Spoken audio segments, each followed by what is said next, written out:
TVK கட்சி உருவானதே பாஜகவால தான் அப்படின்றதுக்கும் 2026 எலெக்ஷன்ல பாஜக தாவேகா கூட்டணி அமையும் அப்படின்றதுக்கும் ஆணித்தரமான ஆதாரம் கிடைச்சிருக்கு. சோ டைரக்டா வீடியோக்குள்ள போலாம் வாங்க. இந்த போட்டோவை பாருங்க. இவர்தான் அருண்ராஜ். இவருக்கு நிறைய அடையாளங்கள் இருக்கு. நேத்து டாக்டர், இன்னைக்கு IRS ஆபீசர் பதவியை ரிசைன் பண்ணவரு, நாளைக்கு டிவிகேவோட முக்கியமான தலைவர். ஆனா இதுக்கெல்லாம் காரணம் என்ன? அருண்ராஜ் படிச்சு டாக்டரா இருக்கும் போதே இந்த டாக்டர் பதவியில அதிகாரம் ஏதும் இல்ல அப்படிங்கறத ரியலைஸ் பண்றாரு. உடனே டாக்டர் தொழிலை விட்டுட்டு IAS ஆகணும்னு UPSC தேர்வு எழுதி பாஸும் ஆகுறாரு. ஆனா IAS ஆக முடியல, IRS ஆபீசர் ஆகுறாரு. அதாவது income tax officer. Income tax ஆபீசரா இருக்கும் போது பாஜக தலைவர்கள் மேல ரெய்டு நடத்த கூடாது அப்படிங்கிறதுக்காக பாஜக இவர்கிட்ட விலை பேசுறாங்க. இவரும் விலை போறாரு. அப்படித்தான் பாஜகவோட அறிமுகமும் இவருக்கு கிடைக்குது. பாஜக கட்சி கூட நெருங்கவும் செய்யறாரு. கொஞ்ச நாளுக்குள்ளேயே பாஜகவோட அரசியல் பவரை யூஸ் பண்ணி தன்னோட சொந்த மாநிலமான தமிழ்நாட்டுக்கே டிரான்ஸ்பர் ஆகி வராரு அருண்ராஜ். இங்க வந்ததும் பாஜக யாரையெல்லாம் கை காட்டுறாங்களோ அவங்க எல்லார் மேலயும் கண்ணை மூடிட்டு ரைட் நடத்துறாரு. பல பேர் மேல பொய் கேஸும் போடுறாரு. அந்த வரிசையில பாஜக கை காட்டின அந்த ஆள் தான் அப்போ சினிமாவோட உச்சமா இருந்த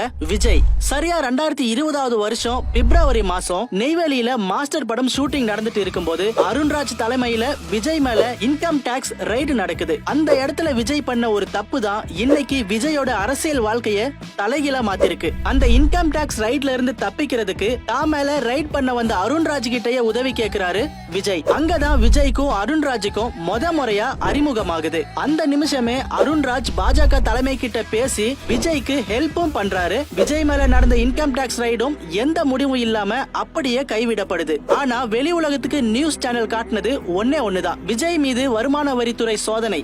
ஆனா அதுக்கப்புறம் ஒண்ணுமே இல்ல. நியூஸ் சேனல்கள் மறைச்ச அந்த விஷயம் ரொம்பவே முக்கியமானது. விஜய், எனக்கும் அரசியல் ஆசை இருக்கு, இந்த ரெய்ட் மூலமா என்னோட பேரை டேமேஜ் பண்ணிடாதீங்க அப்படின்னு கேட்க உடனே பாஜக விஜய் கிட்ட ஒரு டீல் பேசுறாங்க. அப்போதான் முறையா விஜயோட குடுமி ஒட்டுமொத்தமா பாஜக கைக்கு போகுது. அட் த சேம் டைம் அருண்ராஜும் விஜய் கிட்ட அவரோட கோரிக்கையை வைக்கிறாரு. எனக்கும் அரசியல் ஆசை இருக்கு, ஃபியூச்சர்ல கண்டிப்பா நம்ம ரெண்டு பேரும் சேர்ந்து பயணிக்கணும் அப்படின்னு டீல் பேசி கை குலுக்கி அந்த ரெய்ட மொத்தமா முடிக்கிறாங்க. சொன்னபடியே கொஞ்ச வருஷத்துல விஜய் தன்னோட டிவிகே கட்சியை தொடங்குறாரு. கட்சி தொடங்கின விஷயத்தை இன்கம் டாக்ஸ் ஆபீசர் அருண்ராஜ் கிட்ட சொல்றாரு. அருண்ராஜும் பாஜகவோட அரசியல் பவரை யூஸ் பண்ணி தேர்தல் ஆணையத்துல விஜய் கட்சியை ரிஜிஸ்டர் பண்ணவும் அங்கீகாரம் கிடைக்கவும் ஹெல்ப்பும் பண்றாரு. அப்படியே விஜய் கட்சி பத்தின மொத்த தகவலையும் பாஜகவோட தலைமைக்கும் சொல்றாரு அருண்ராஜ். ஒரு அரசு அதிகாரியா இருந்துட்டு நீங்க இந்த மாதிரி பண்றது எங்களுக்கு பிடிக்கல அப்படின்னு ஒரு சில நேர்மையான அதிகாரிங்க அருண்ராஜ கண்டிக்கவும் செஞ்சாங்க. ஆனா பாஜகவோட பேரை சொல்லி